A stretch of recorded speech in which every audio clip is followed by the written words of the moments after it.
यहाँ पर स्पीच देंगे। कर्नल साहब का भाषण भी मैं सुनना चाहता था, लेकिन कर्नल साहब माफी चाहूंगा क्योंकि कर्नल साहब हमारे वरिष्ठ नेता हैं और अभी हेमाराम जी भी आएंगे। और मैं आपको एक खुशखबरी भी देना चाहूंगा कि बाड़मेर के अंदर गुड़ामालानी के अंदर बाजरे का अनुसंधान का जो केंद्र है उसकी यहाँ पर जमीन का भी जो इश्यू था वो भी सुलट गया है। श्रीअन हो गया, बाजरे को हम अब श्री नाम से पुकारेंगे। तो क्योंकि बाजरा पहले तो कभी जब खाते थे ना लोग, बड़े बड़े सेठ धना सेठ जो होते थे तो वो खाते तो भी बाहर आके कहते नहीं थे, क्योंकि वो कहते थे ये गरीब। लेकिन मैं आप सबसे कहना चाहता हूँ कि हमें लक्ष्य बड़े लेके चलना चाहिए, हमें छोटे लक्ष्यों के साथ कभी आगे नहीं बढ़ना चाहिए। मेरे युवा साथियों, कि हमारी बेटी को हम अवश्य शिक्षा दें, क्योंकि किसी के भाग्य में हम उसको 12th या 12वीं या बीए करने के बाद उसको स्कूल छुड़वा देते कि अब तो तेरा टाइम हो गया कि तू तो तेरा हार जानो पड़ेगा। लेकिन मैं कहना चाहता हूं कि कम से कम हम उसके किसके भाग्य में क्या लिखा हुआ है उसको शिक्षा पूरी देनी चाहिए। भारत माता की, भारत माता की, बोलो तेजाजी महाराज की, बोलो खेमा बाबी की। आज इस जाट समाज शिक्षण संस्थान के भूमि पूजन के कार्यक्रम में हमारे मध्य विराजमान है प्रातः स्मरणीय परम पूज्य 1008 जगरामपुरी जी महाराज के चरणों में वंदन करता हूँ, नमन करता हूँ। साथ ही 1008 जोंजपुरी जी महाराज के चरणों में नमन करता हूँ, तेजपुरी जी महाराज के चरणों में नमन करता हूँ।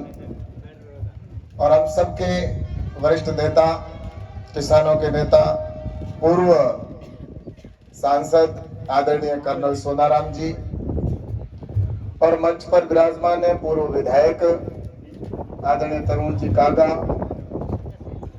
बहन प्रियंका जी, बहन समा बानो जी, गफूर खान जी और रूपाराम जी हमारे प्रधान, और उपस्थित मंच पर हमारे रमेश जी शेड़वा के प्रधान साहब, और कुमाराम जी हमारे पूर्व प्रधान, और मंच पर बैठे हमारे सभी यहाँ पर नेतागण, सभी हमारे ऐसे समाज के रत्न जिन्होंने शिक्षा के अंदर अलग जगह कर और प्रशासनिक सेवा के अंदर अच्छी सेवाएं दे रहे हैं, ऐसे सभी मेरे युवा साथी और सभी मंचस्थ अतिथिगण और सामने बैठे हुए समाज के सभी पंच प्रमुख गण और उपस्थित सभी भाइयों और बहनों, मेरे युवा साथियों, आज एक बहुत ही सुनहरा पल है और इस धरती पर एक इतिहास रचा जा रहा है, और वो भी शिक्षा के क्षेत्र में। पाकिस्तान का बॉर्डर और उस बॉर्डर के ऊपर शिक्षा की जिस तरह से अलग जगाने का समाज के द्वारा ये कार्य जो किया जा रहा है, तो मैं सबसे पहले तो उन सभी अगुवाओं को जिन्होंने इस काम को अपने कंधों पर लिया, उसका बेड़ा हाथों में उठाया, उन सभी को मैं मेरी ओर से बहुत बहुत नमन करता हूं, बहुत बहुत धन्यवाद देता हूं कि उन्होंने आगे आकर समाज को समय देने का तय किया। सबसे बड़ा अगर कोई यहाँ पर सभी भामाशाह है, मैं सबको धन्यवाद देता हूं, जो भी अपने जीवन का अंश है वो दे रहे हैं, उनको मैं धन्यवाद देता हूं। भगवान से प्रार्थना करता हूं कि उनको लक्ष्मी जितना यहाँ दे उससे करोड़ गुना ज्यादा उनको वापस प्रदान करें।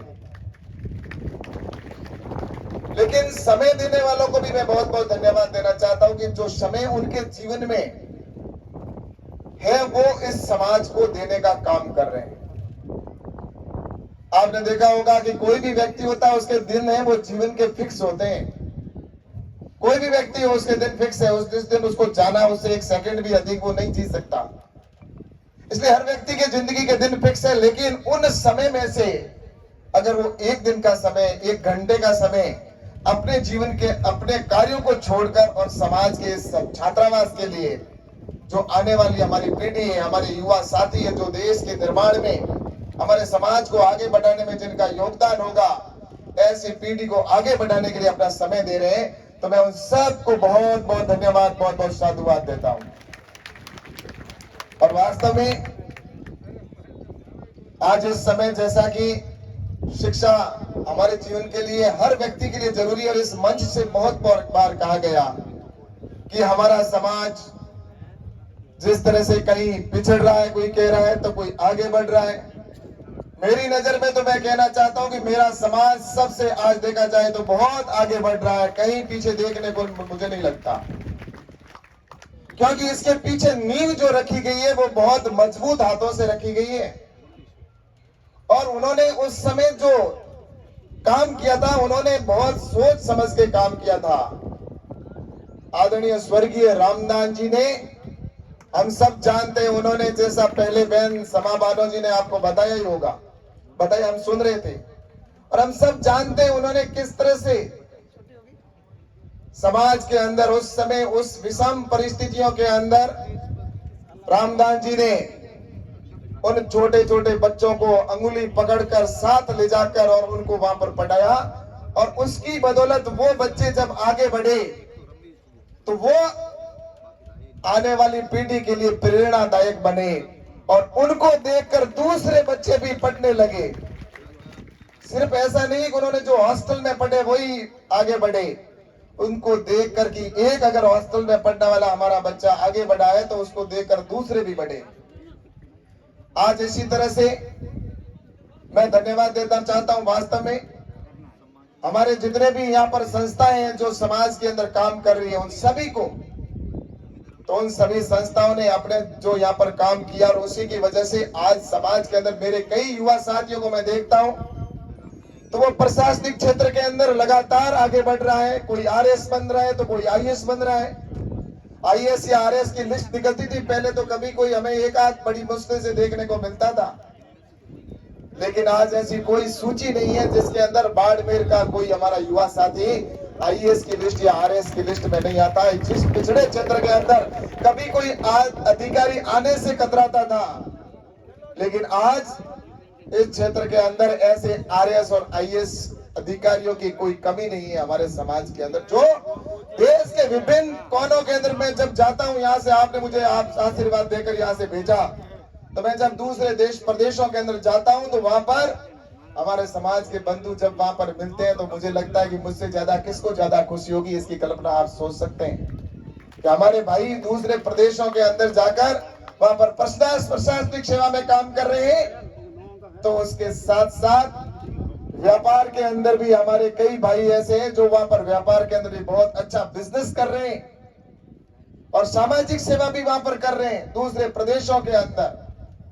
और उसी का परिणाम है कि आज समाज आगे बढ़ रहा है। एक समय जैसा कि रामदास जी ने उस समय किस तरह से एक एक रुपया लेकर, एक एक बोरी बाजरे की लेकर गांव से जाकर बच्चों को पढ़ाया था, लेकिन आज मुझे बताते हुए खुशी है कि ऐसे हमारे समाज के इस बाड़मेर जिले में कितने तो हॉस्टल हो गए। आज भी इस छात्रावास के अंदर यहाँ पर लगभग जैसा कि 25-30 के आसपास तो कमरों की घोषणा हो गई है, 30 की घोषणा हो चुकी है, और आगे भी युवाओं में उत्साह है। अभी पांचाराम जी जब बात कर रहे थे कि उधर साइड में मेरे युवा साथी खड़े होकर वहां पर क्या बात कर रहे, तब मैंने कहा था पांचाराम जी को, मैंने कहा था ये घर पे बात कर रहे हैं कि कितने की घोषणा करूं, एक रूम की करूं, एक कमरे की, या 2 की करूं। ये वास्तव में है, ऐसा हमारे युवाओं के अंदर दिल के अंदर चल रहा है। ये देने का भाव जो है, ये हमारे युवाओं के अंदर जो है, ये वास्तव में समाज के हमारे युवा पीढ़ी जो आज देश के विभिन्न क्षेत्र में और हमारे समाज के अंदर काम कर रहे हैं, इनको देखकर प्रसन्नता होती है, खुशी होती है निश्चित रूप से। लेकिन मैं आप सबसे कहना चाहता हूं कि हमें लक्ष्य बड़े लेके चलना चाहिए, हमें छोटे लक्ष्यों के साथ कभी आगे नहीं बढ़ना चाहिए। मेरे युवा साथियों, हम छोटे लक्ष्यों को लेकर चलते हैं ना, तो उसकी वजह से क्या होता है कि उसकी सोच छोटी रह जाती है। हम अगर आईएएस बनने का सोचेंगे तो हम जाकर आरएस बनेंगे, आरएस बनने की सोचेंगे तो टीचर बनेंगे, लेकिन अगर हम सोच ही अगर चपरासी बनने की रखेंगे तो कैसे आईएएस बनेंगे। इसलिए बड़ी सोच हो, हमारा काम हमें स्वयं को करना चाहिए, और किसी भी काम की छोटे छोटे काम से हमें शुरुआत करनी चाहिए। ऐसा नहीं बड़े काम को हम पहले ही हाथ डाल दें।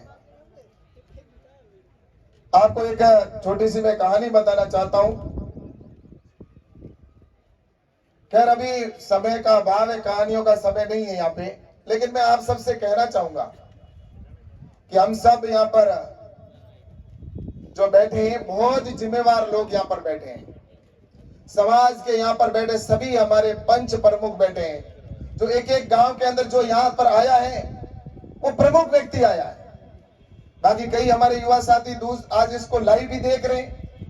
ये कार्यक्रम ऐसा नहीं कि हम सिर्फ यहाँ पर बैठे जो लोग देख रहे हैं। आज तकनीकी का युग है। इस तकनीकी के युग के अंदर यहाँ पर बैठे हमारे कई यहाँ के रहने वाले भाई है जो दूसरे देशों के अंदर भी बैठे हैं, तो वो भी इस कार्यक्रम को देख रहे हैं। दूसरे प्रदेश के अंदर बैठे तो भी वो देख रहे हैं। इसलिए यहाँ जितने आए वो हम सभी पंच यहाँ पर प्रमुख या हमारे समाज के वैसे वरिष्ठ लोग आए। तो मैं आज यहाँ पर आप सबसे निवेदन करना चाहता हूँ कि आप हमारे युवाओं को उत्साहित करें।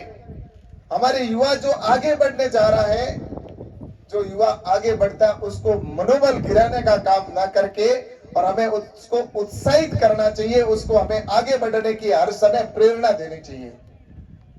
अभी भाई भरत सारण ने जिस तरह से 50 विलेज, इसका वास्तव में मैं धन्यवाद देना चाहता हूं कि उनको उनका जो मोटिवेशनल जो स्पीच होता है वो भी बहुत प्रेरणादायक होता है। कम समय के अंदर उन्होंने बहुत कुछ बातें कही, लेकिन सिर्फ कहने से कुछ नहीं होता है, करने से होता है। और इन्होंने करके दिखाया है। कहने तो कोई भी, मैं भाषण देकर यहां से बात कह के चला जाऊंगा या और भी हमारे वक्ता आएंगे वो भी कहेंगे, लेकिन हमने उसको जीवन के अंदर कितना उतारा है, हमने अपने जीवन के अंदर कितना उसको उतारा है, वो हमारे ऊपर निर्भर करता है। हमने आदमी का जन्म होता है ना, वो तो जन्म तो उसके भाग्य से होता है और जाना उस समय की बात होती है, लेकिन जाने के बाद लोगों के दिलों में जो जगह बनाता है वो उसके कर्मों से बना के जाता है कि उसने कैसे कर्म किए, उसकी वजह से वो अपने दिलों के अंदर जगह बना के जाता है। इसलिए मैं आप सबसे कहना चाहता हूं कि हम यहाँ पर आने वाले समय के अंदर ये एक बहुत बड़ा यहाँ पर विशाल भवन जो बनेगा, यहाँ पर ये जो आज छेड़वा के अंदर में कई बार पहले भी आया, जब छोटा था तब भी आता था, उसके बाद में भी कई बार यहाँ पर मेरा आना हुआ। इस छेड़वा के अंदर मैंने आरएसएस का पथ संचलन था, उस पथ संचलन के अंदर भी आकर भाग लिया था। तो इस तरह से यहाँ पर मेरा कई बार आना हुआ, तो मैंने इसकी गली गली को देखा। आज से 10 साल पहले छोटा सा एक कस्बा होता था, लेकिन आज इतनी बड़ी संख्या के अंदर एक बड़ा गांव जैसा अपने को लगने लगा। और मैं आपको कहना चाहता हूं, कभी बालोतरा भी इतना छोटा ही था, बाड़मेर भी इतना छोटा ही था, लेकिन आज वो इतना बड़ा बन गया। तो भविष्य के अंदर भी जब ये बहुत बड़ा यहाँ पर बन जाएगा, शहर जैसा हो जाएगा, उस समय ये जो भवन है, ये कितनी आपने जिस जगह को लिया है, सभी का सहयोग है इसमें, सभी समाज के प्रमुखों का लोग है, सब ने जितना भी अंश आपने दिया है, किसी ने घर से अपने 1 रुपया दिया, तो किसी ने 10 रुपए दिए, तो किसी ने लाख रुपए दिए। उन सभी के सहयोग से ये जमीन को खरीदा है और इस स्थान का जब चयन किया, मैं इसके लिए धन्यवाद दूंगा। ये शहर पूरा अगर होगा तो ऊपर सबसे ऊपर दिख रहा है और दिशा भी बहुत बढ़िया है। निशान कौन के अंदर है, शहर के अंदर, इस गांव के। तो इसलिए मैं आपसे कहना चाहता हूं कि आने वाले समय के अंदर जिस तरह से हमारे दूसरे जो छात्रावासों के अंदर हमारे जो बच्चे पढ़ के गए, वो आगे जाकर जिन्होंने जिस तरह से नाम किया, वैसे ही हमारे बच्चे भी आने वाले समय के अंदर अपना नाम रोशन करें। अपना नाम आने वाले समय के अंदर इस क्षेत्र का नाम रोशन कैसे कर सके, हमें ऐसा कर्म काम करके दिखाना है कि हमारे गांव आने वाले टाइम के अंदर हमें लोग अच्छे काम के लिए याद करें। वरना क्या है, अगर अच्छे और बुरे की पहचान क्या होती है? अच्छे और बुरे की पहचान एक ही है। आप पहले कितना ही कहते हो मैं अच्छा हूं, मैंने बहुत बढ़िया किया, लेकिन अगर अच्छे और बुरे की पहचान तो तब होगी जब आदमी दुनिया से चला जाता है और जाने के बाद जब हम अंतिम संस्कार के लिए जब उस जगह पर जाते हैं और वहां जाकर जब बैठते हैं ना, जो लोग उनको अपन बाराती कहते हैं, और वो जाकर वहां चर्चा करते हैं, अगर अच्छा काम करने वाला व्यक्ति है वो जाता है तो तब पीछे सारे लोग कहते हैं कि बहुत बढ़िया आदमी था, गांव में जाने से इसकी कमी हुई है, कई वर्षों तक इसकी कमी हमारे को खलेगी। और एक अगर गांव में लड़ाई करने वाला, इधर उधर करने वाला या गांव का दुराचारी व्यक्ति होता है, वो जाता है तो उसी जगह पर वही शमशान भूमि है जहां पर लोग बैठ के कहते हैं कि क्यों कम मुझे पापों कर यही है आदमी की जिंदगी के, और कुछ नहीं ज्यादा। इसलिए मैं आपसे कह रही हूं, सही कहा गलत कहा मुझे आप बताइए। इसलिए अच्छे कर्म अपने अपने साथ चलने वाले अपने कर्म हैं। इसलिए मैं आप सबसे एक चीज बात जरूर कहना चाहता हूं कि हम आज यहाँ पर जिस तरह से खड़े हैं और हम आने वाले समय के अंदर जो चीज सीखते हैं, हमारे यहाँ पर बैठे जगरामपुरी जी महाराज। जगरामपुरी जी महाराज वास्तव में एक देवता के स्वरूप में है, जिनका हम जितना आशीर्वाद दें उतना कम है।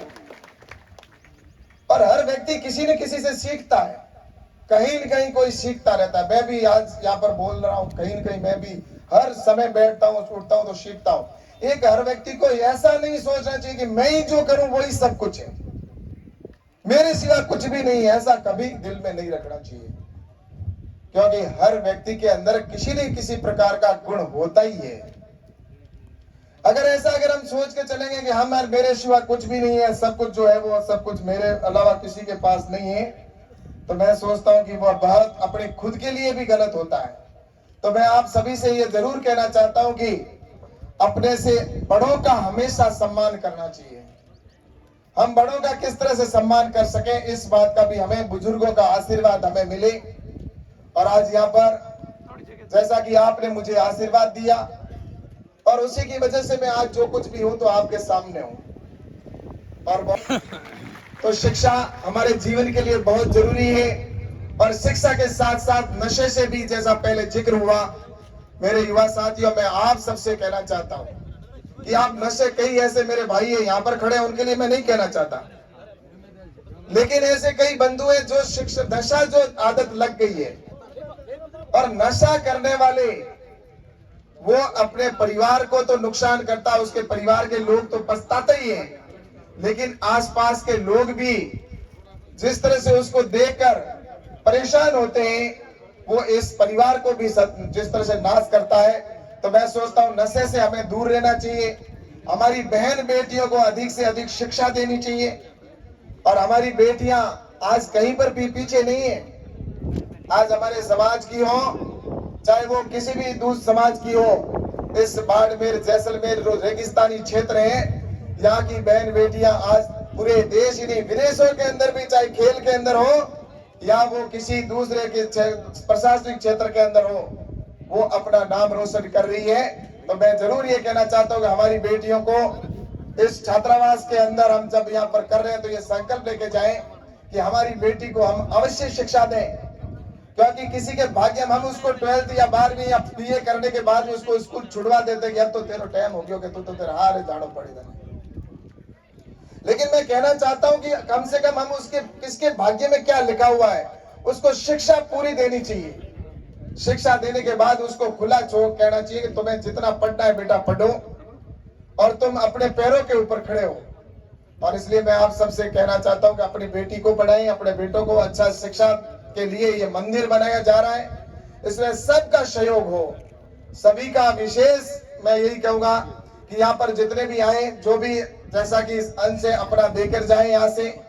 और ये छात्रावास आने वाले समय के अंदर एक बहुत बड़ा छात्रावास यहाँ पर भव्य रूप धारण करे।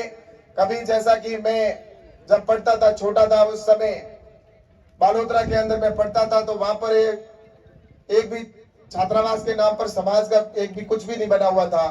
लेकिन आज वहां पर हमारे भाई है, बहन है, वहां पर बहुत बड़ा छात्रावास बना। इसी तरह से बाड़मेर के अंदर भी छात्रावास बना। अभी अभी जैसा कि हेमाराम जी के वहां पर वीरेंद्र धाम के नाम से भी वहां पर जिस तरह से बनाया गया है, धन्यवाद देना चाहता हूं सबको। और हम सब समाज का जब विषय आए तो उस समय हमें कभी पार्टी पॉलिटिक्स से हटकर काम करना चाहिए। मैं तो यही कहना चाहता हूं। अभी हम कर क्या सकते हैं इस समय कि हमें सब मिलकर कैसे हमारे समाज को आगे बढ़ाएं, हमारे प्रदेश को हम आगे बढ़ाएं। और मैं आपको यही कहना चाहता हूं कि समाज से हमारे प्रांत का, हमारे देश का निर्माण होता है। छोटे छोटे समाज मिलकर हम देश का निर्माण करते हैं। तो इसलिए हमारे समाज के अंदर आने वाले समय में हम सभी अपने एक एक समाज को अगर हम सशक्त बना देंगे, छोटे छोटे समाज अगर मिलकर ताकत जब बन जाती है तो देश आगे बढ़ता है। और आपको बताना चाहता हूं कि अभी जैसा कि देश हमारा लगातार आगे बढ़ रहा है, आज भारत तरक्की कर रहा है। आपने देखा होगा भारत पहले इकोनॉमी की दृष्टि से भारत विश्व के 10वें 11वें नंबर पर था, लेकिन आज भारत उस 10वें 11वें स्थान से घटकर आज विश्व में 5वें स्थान पर आ चुका है अर्थव्यवस्था की दृष्टि से। इतना ही नहीं, आज भारत आने वाले समय में लक्ष्य लेके चल रहा है कि 2047 में भारत को विकसित राष्ट्र बनाना है और 2047 तक लक्ष्य लिए, 27 तक लक्ष्य लिया, 27-28 तक, यानी कि आने वाले 5 साल के अंदर भारत का विश्व का तीसरा शक्तिशाली देश अर्थव्यवस्था की दृष्टि से बनेगा। तो ये जब काम होते हैं ना, तब समाज के सहयोग के बिना संभव नहीं होता। ये मैंने जो बात कही कि मेरे युवा साथी बाहर काम कर रहे हैं, यहाँ पर कर रहे हैं, पढ़ रहे हैं, पढ़ाई लिखाई में आगे बढ़ रहे हैं, तो ये यात्रा जो लंबी शुरू हुई, उस यात्रा के अंदर सबसे बड़ा अगर कोई योगदान है देश को विकसित होने के अंदर, तो उसके अंदर है तो हमारी शिक्षा का बहुत बड़ा योगदान है। और इसलिए इस मंदिर के अंदर, शिक्षा के मंदिर के अंदर आने वाले समय में यहाँ पर एक बहुत बड़ा जो छात्रावास बनेगा, इस छात्रावास के अंदर सभी भामाशाहों ने जो जो सहयोग किया है, उन सबको मैं बहुत बहुत धन्यवाद देता हूँ। और मैं जो भी और भी जिसके मन में थोड़ी थोड़ी कहीं है, उनको भी कहना चाहूंगा कि वो मन की उबार है, उसको निकाल दे। भगवान निश्चित रूप से आपको कई करोड़ गुना वापस देगा, कोई चिंता करने की जरूरत नहीं है। और मैं भी, आपने मुझे यहाँ बुलाया है, मुझे आपने तो, और मैं आज जो कुछ भी यहाँ पर हूँ तो आपके आशीर्वाद से ही हूँ। मुझे यहाँ पर कहा गया कि आप कुछ घोषणा करना, तो मैं आपसे यही कहना चाहूंगा कि यहाँ पर अपने छात्रावास के अंदर 15 लाख रुपए की मैं यहाँ पर घोषणा करता हूँ।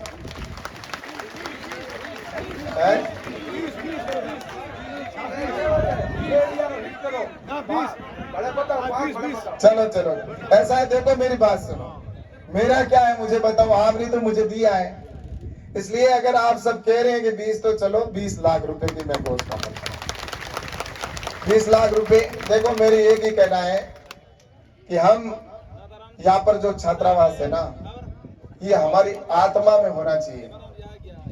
यहाँ पर जो आने वाले समय के अंदर हमारे युवा साथी है ना, उनसे भी मैं कहना चाहूंगा कि जो पर यहाँ पर पढ़ाई करने आए, वो समय की बहुत नजाकत को और समय को समझे। और मैं मेरे युवा साथियों से भी कहना चाहता हूँ, समय जाने के बाद कभी वापस नहीं आएगा मेरे भाई।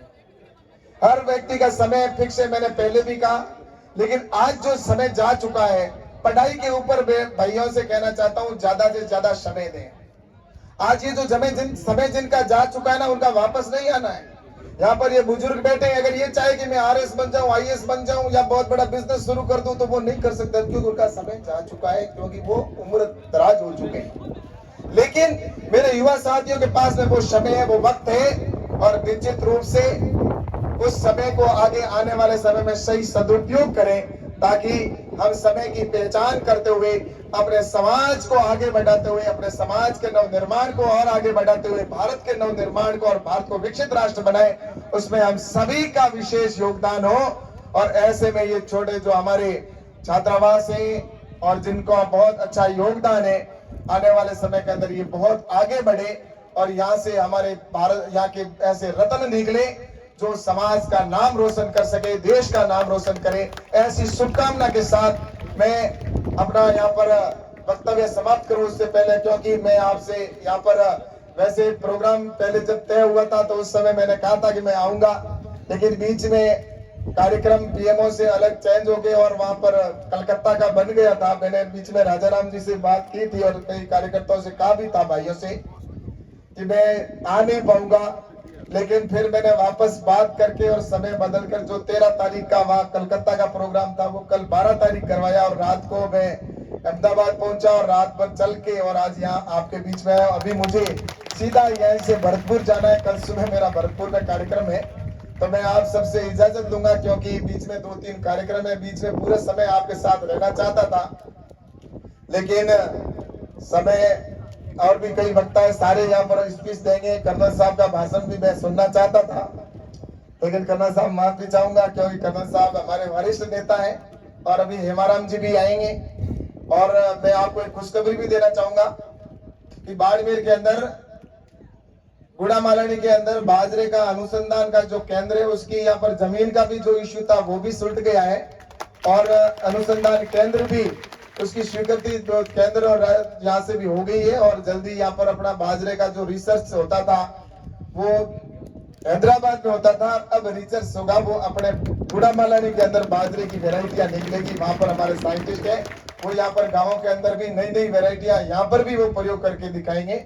तो इस तरह से एक बहुत बड़ा देश का पहला जो हैदराबाद में तो मिलेट्स अनुसंधान केंद्र था जिसमें बाजरा, ज्वार, रागी, कुटकी यानी कि श्रीअन्न, जिसको अभी तो श्रीअन्न दे दिया नाम, पूरे विश्व के अंदर अंतरराष्ट्रीय स्तर पर ये नाम चला गया। प्रधानमंत्री जी ने मिलेट्स यानी कि बाजरे को पूरे विश्व के अंदर ईयर मनाया जा रहा है, तो इसलिए ये नाम बहुत बड़ा श्रीअन्न हो गया। बाजरे को हम अब श्री नाम से पुकारेंगे, तो क्योंकि बाजरा पहले तो कभी जब खाते थे ना लोग, बड़े बड़े सेठ, धना सेठ जो होते थे तो वो खाते तो भी बाहर आके कहते नहीं थे, क्योंकि वो कहते थे ये गरीबों का अनाज है बाजरा, इसलिए वो कहते साहब खाया कि मैं तो गेहूं की रोटी जीम लाया, चावल जीम लाया, यही कहता।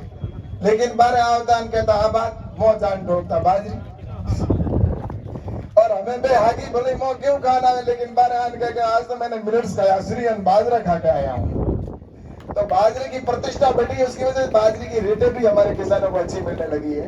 तो ये बाजरे का अनुसंधान जो वो मिलेट्स अनुसंधान के अंदर जो 5-6 प्रकार के जो बाजरा, ज्वार, रागी सबका वहां पर हैदराबाद में अनुसंधान था, लेकिन सिर्फ बाजरे का ये पहली बार बाड़मेर के अंदर खुल रहा है जिसमें सिर्फ बाजरे के ऊपर अनुसंधान होगा। जो हमारे सबसे ज्यादा उत्पादन अगर हिंदुस्तान में कहीं पर विश्व में बाजरा होता है तो वो हिंदुस्तान में होता है। हिंदुस्तान में सबसे ज्यादा बाजरा पैदा होता है तो वो राजस्थान में होता है, राजस्थान में सबसे ज्यादा होता है तो बाड़मेर जैसलमेर के अंदर होता है। तो हमारे किसानों को लाभ होगा, ऐसा अनुसंधान केंद्र अपने यहाँ पर खुलेगा।